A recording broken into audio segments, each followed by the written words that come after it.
filas para testagem de Covid no Rio de Janeiro dobram quarteirões. 9 em cada 10 laboratórios de São Paulo enfrentam problemas para comprar os testes. E você vai ver também.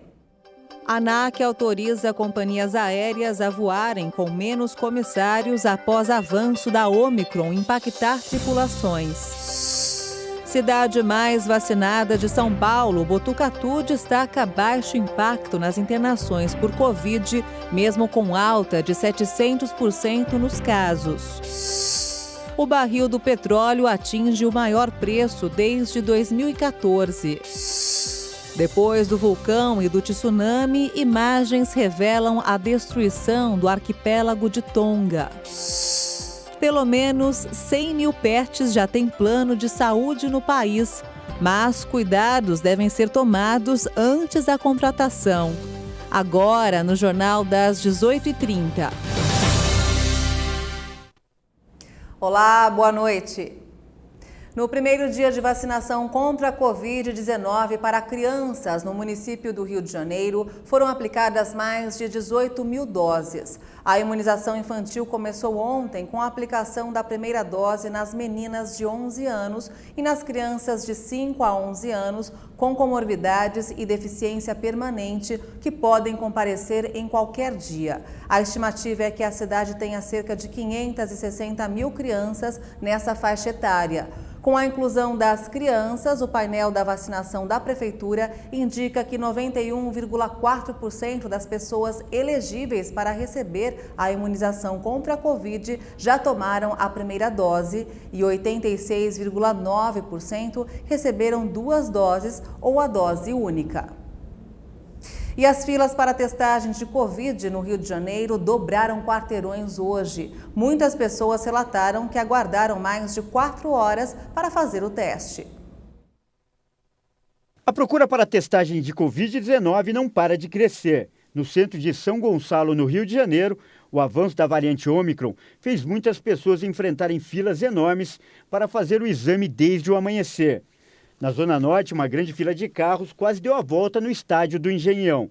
O aumento da procura por testes em São Gonçalo passou de 5 mil na primeira semana de janeiro para 25 mil procedimentos na segunda semana. E entre os dias 2 e 15 de janeiro, 44,45% dos testes realizados na cidade tiveram resultados positivos. Em Belo Horizonte, Minas Gerais, o avanço das contaminações pela nova variante do coronavírus e também pelo surto de gripe provocado pela cepa H3N2 da influenza pressionaram os laboratórios, que fazem restrições para tentar atender a demanda da população. Além do estoque de testes estar escasso, o prazo para a entrega dos resultados está mais longo. E aqui em São Paulo, segundo uma pesquisa feita pelo Sindicato dos Hospitais, Clínicas e Laboratórios do Estado, mais da metade dos laboratórios privados só tem testes suficientes para 7 dias ou menos. O levantamento ouviu 111 laboratórios privados do dia 10 ao dia 14 de janeiro.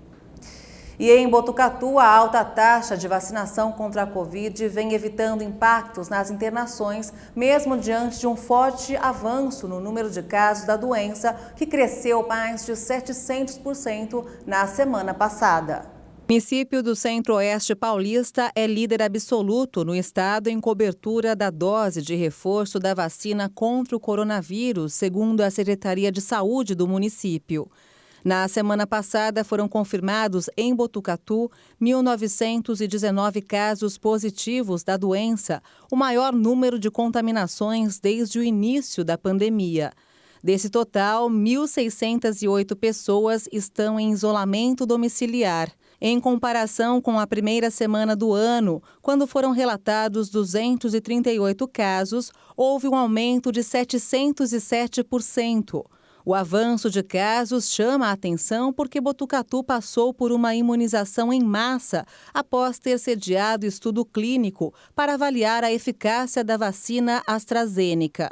Até agora, 67,3% dos moradores de Botucatu já receberam a dose de reforço, segundo dados do vacinômetro do governo de São Paulo. Os números das demais aplicações também revelam uma excelente taxa de cobertura. 94,3% da população foram imunizadas com a primeira dose e 90,9% dos moradores com o esquema vacinal completo. Botucatu tem aplicado cerca de 1.500 testes rápidos por dia e vem incentivando que as pessoas que ainda não se vacinaram procurem os postos de saúde.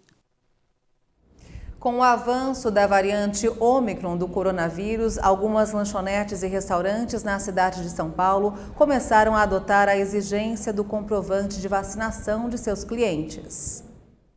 Os estabelecimentos seguem adotando os procedimentos obrigatórios do Plano São Paulo de combate à Covid-19, como o distanciamento entre as mesas, a oferta de álcool em gel e a obrigatoriedade do uso de máscara. Pela lei, o comprovante das 2 doses da vacina na capital paulista não é obrigatório nesse setor. O passaporte deve ser exigido em festas, bailes e outros eventos em clubes e casas noturnas, independentemente da lotação. O comprovante também é obrigatório em shows, feiras, congressos, jogos e outras atividades da área de eventos. A Associação Brasileira de Bares e Restaurantes não tem posicionamento fechado sobre as casas que exigem o passaporte, exatamente por não ser obrigatório, mas facultativo. O passaporte da vacina também está sendo aplicado em outras regiões do país. No município do Rio de Janeiro, o documento é cobrado ao cliente que quer comer na área interna de restaurantes. No Ceará, o comprovante de imunização é obrigatório desde novembro em muitos estabelecimentos. Em Pernambuco, a medida entrou em vigor na última sexta-feira e vale até o dia 31 de janeiro. No Rio Grande do Norte, a comprovação vacinal deve ser apresentada a partir da próxima sexta-feira, dia 21, em todos os estabelecimentos fechados e aqueles abertos que suportem mais de 100 pessoas. O Ministério da Saúde anunciou a antecipação de mais um lote de vacinas pediátricas produzidas pela Pfizer. De acordo com a pasta, o lote de 1.800.000 doses do imunizante para crianças com idade entre 5 e 11 anos será entregue em 24 de janeiro. Antes, a previsão era para o dia 27. Segundo o Ministério, o país já recebeu 2,5 milhões de doses. O último lote, com 1.200.000 doses, foi entregue no domingo e está sendo distribuído aos estados. Um novo lote com mais de 1.800.000 doses tem previsão de chegada na primeira semana de fevereiro. E a ANAC autorizou a Azul e a Gol a voar com menos comissários em voos. A medida foi a saída encontrada após o avanço da variante Ômicron impactar as tripulações. A Azul e a Gol receberam autorização da ANAC, a Agência Nacional de Aviação Civil, para voar com menos comissários de bordo nos aviões. Vão ser 3 em vez de 4 profissionais atendendo, por conta da disseminação da variante Ômicron. A Latam fez o mesmo pedido e aguarda a resposta da agência. Juntas, as 3 empresas detêm 98,2% do mercado doméstico de aviação no Brasil. Mas para voar com menos comissários, as companhias vão precisar reduzir o número de assentos ocupados por avião. Na prática, a medida obriga as empresas a reacomodarem passageiros em outros voos, já que haverá um limite de até 150 assentos em aviões com capacidade para até 186 pessoas. O avanço da variante Ômicron tem causado afastamento de tripulantes das escalas e cancelamento de voos. O nível de endividamento médio das famílias brasileiras em 2021 foi o maior em 11 anos, segundo a pesquisa de endividamento e inadimplência do consumidor, divulgada hoje pela Confederação Nacional do Comércio de Bens, Serviços e Turismo. 2021 apresentou recorde do total de endividados, registrando uma média de 70,9% das famílias brasileiras, enquanto dezembro alcançou o patamar máximo histórico, com 76,3% do total de famílias, de acordo com o levantamento. As famílias recorreram mais ao crédito para sustentar o consumo, segundo a Confederação Nacional do Comércio de Bens, Serviços e Turismo. Na avaliação por faixa de renda, o endividamento médio das famílias com até 10 salários mínimos mensais aumentou 4,3 pontos percentuais, chegando a 72,1% do total. Na faixa de renda superior, acima de 10 salários mínimos, o indicador aumentou ainda mais, 5,8 pontos percentuais, e fechou em 66% das famílias. Na comparação com 2020, das 5 regiões do país, apenas o Centro-Oeste apresentou queda do índice. O Norte registrou estabilidade e o Sudeste teve o maior aumento, seguindo pelo Sul e o Nordeste. Na direção oposta dos indicadores de endividamento, no último ano, os números de inadimplência apresentaram queda.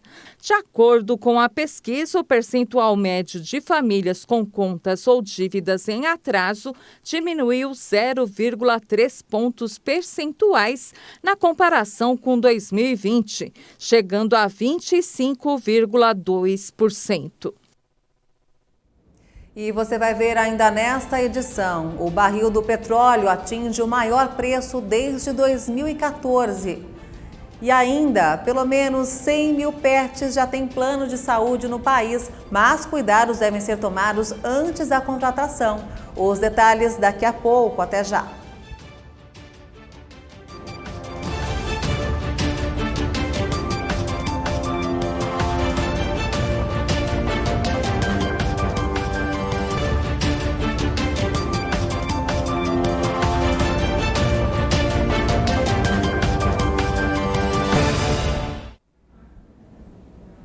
Estamos de volta.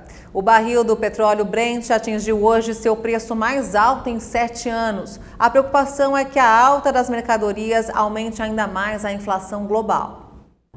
O preço do petróleo disparou com as tensões no Oriente Médio. O barril do Brent estava sendo negociado na manhã desta terça-feira acima de $87. É o valor mais alto desde 2014. A tensão no Oriente Médio ajuda a impactar os preços. Rebeldes hutis do Iêmen atacaram os Emirados Árabes Unidos. A coalizão que combate os rebeldes anunciou na segunda-feira que contra-atacou. A alta dos preços do petróleo preocupa porque eleva a inflação global, obrigando os bancos centrais a aumentarem os juros, o que prejudica a retomada da economia. O rendimento dos títulos do Tesouro Americano tem forte alta, o que reduz o apetite pelos ativos de risco como ações. Nesta terça-feira, os principais índices de ações pelo mundo operam no negativo. E o preço médio do aluguel residencial no Brasil avançou em 2021. Dados da Fipzap mostram que a variação ficou bem abaixo dos índices de inflação. As famílias que tentaram alugar um imóvel para morar viram o preço das locações subir em média 3,87% ao longo do ano passado. De acordo com o índice Fipzap, que acompanha o comportamento do preço médio do aluguel de imóveis residenciais, a alta foi registrada em 25 cidades brasileiras. A variação veio após 6 altas seguidas do indicador, que fechou dezembro com elevação de 0,8% do valor cobrado pelas locações. O resultado do último mês do ano corresponde a uma aceleração em relação às altas apuradas em julho de 0,13%, agosto 0,37%, setembro 0,52%, outubro 0,57%, e novembro 0,66%.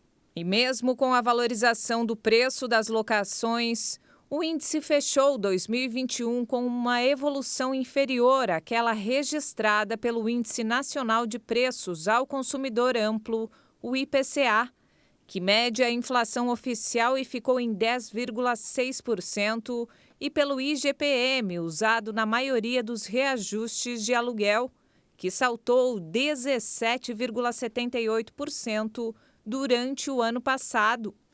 Diante da alta, o preço médio da locação encerrou o mês de dezembro em R$ 31,51 por metro quadrado.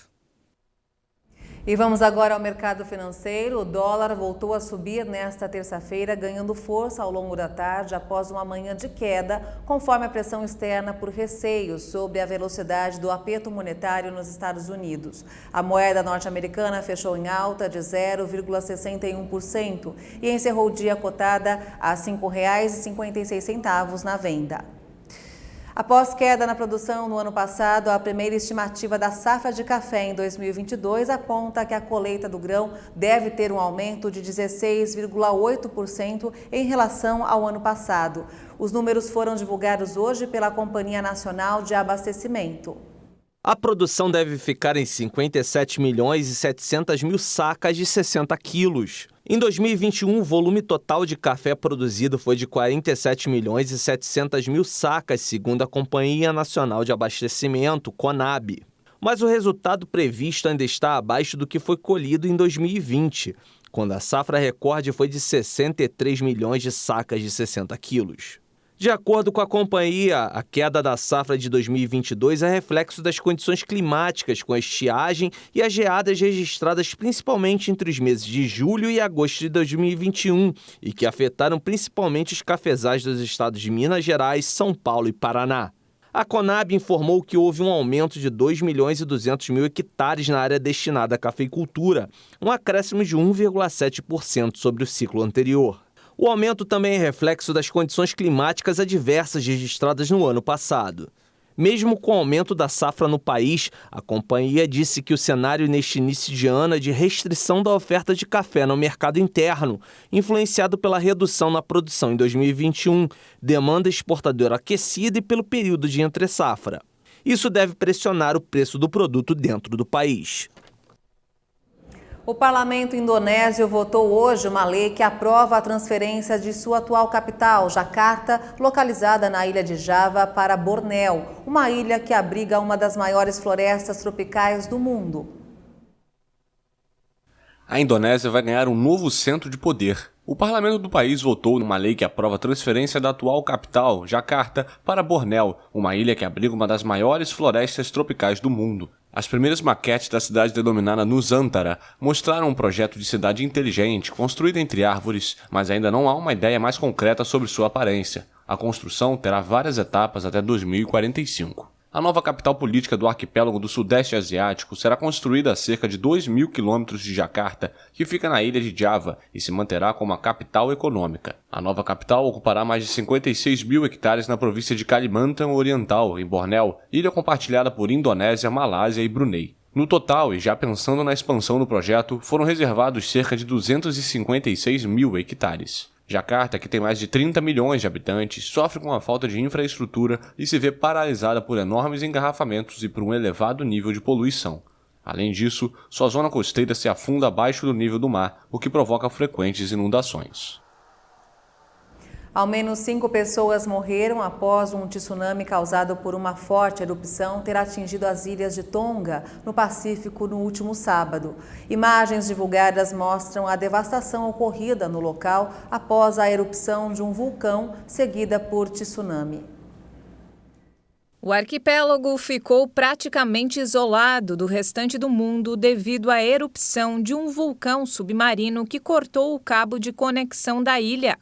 O território agora depende do sinal irregular dos telefones via satélite. A monumental coluna de fumaça do vulcão atingiu uma altura de 30 quilômetros e espalhou cinzas e chuva ácida por uma área muito ampla do Pacífico. As imagens de satélite mostram que o vulcão submarino localizado ao norte do arquipélago voltou a ficar submerso e apenas 2 pequenas ilhotas de lava surgiram. As ilhas de Mango e Atata ficam cerca de 70 e 50 quilômetros, respectivamente, do vulcão que foi o responsável por gerar ondas gigantes pelo Pacífico após sua erupção.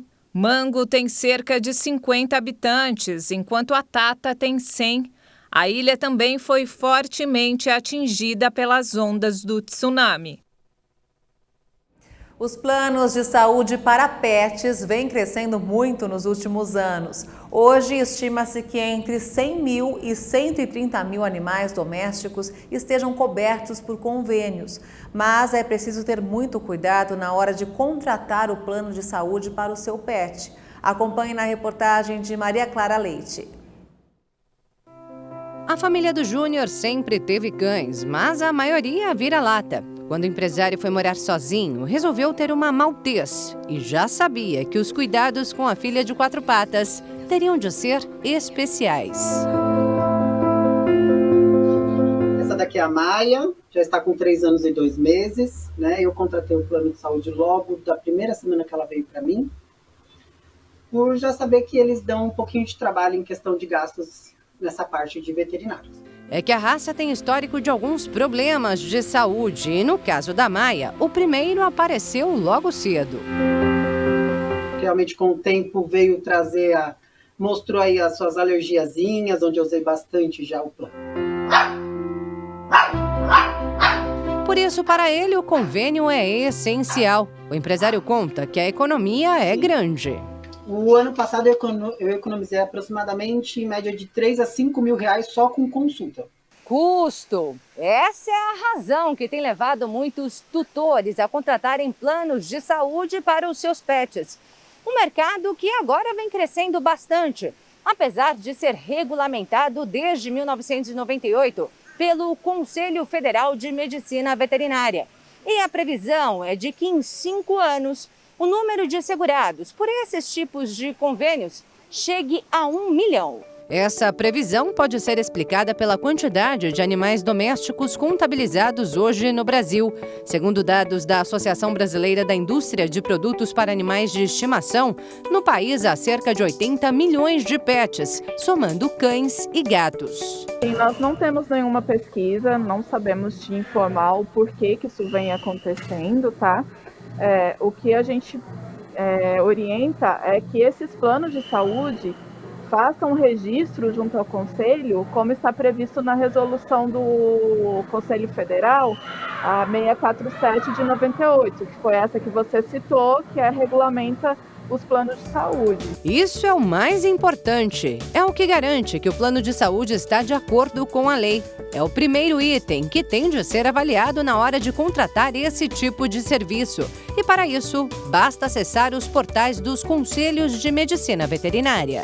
Com o nome da empresa, o CNPJ, a pessoa consegue fazer essa consulta no nosso site, se tem um médico veterinário responsável técnico por esse plano de saúde. Além disso, é imprescindível avaliar com cautela as cláusulas contratuais do plano a ser contratado, especialmente quanto aos serviços oferecidos. Verifique se há cobertura de consultas e quantas são permitidas no ano, se o plano cobre exames e cirurgias. Analise também a rede credenciada e se há hospitais 24 horas para emergências. A resolução, ela não contempla quais são os serviços mínimos que tem que ser oferecido pelo plano de saúde. Então, isso cabe à pessoa que for contratar o plano de saúde comparar isso. O Júnior tomou todos esses cuidados. Durante 3 dias, eu fiquei ali umas 3, 4 horas do meu dia ali pesquisando os planos de saúde que existia para pet, tanto as clínicas que eles cobriam.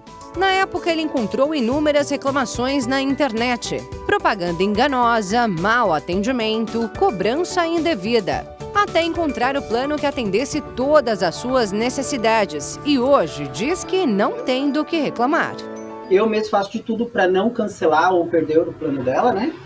No caso, como eu sei que eu praticamente vou quase todos os meses, mesmo por questão de rotina, levo ela para consulta clínica mesmo para ver se está tudo ok. Sem convênio para Maia, o Júnior pagaria aproximadamente R$ 150 por consultas regulares, em torno de R$ 500 em atendimento com especialistas e no mínimo R$ 100 em cada vacina. Geralmente eles tomam 5 vacinas, né, por ano. Então as outras 3 eu pago e 2 o plano paga. Então isso paga. Consultas é ilimitado, o meu plano, pelo menos, é ilimitado. Diária de internação também é ilimitado. Se ela precisar de 5, 10, 15, 20 dias de internação, ela vai ter. O empresário contratou o pacote Master do plano escolhido, que começa com valores de aproximadamente R$ 50. Mas como o dele é o top... Hoje eu pago 152. Para ele, cada centavo vale a pena. Como ele diz, é um investimento para manter saudável sua filha de 4 patas.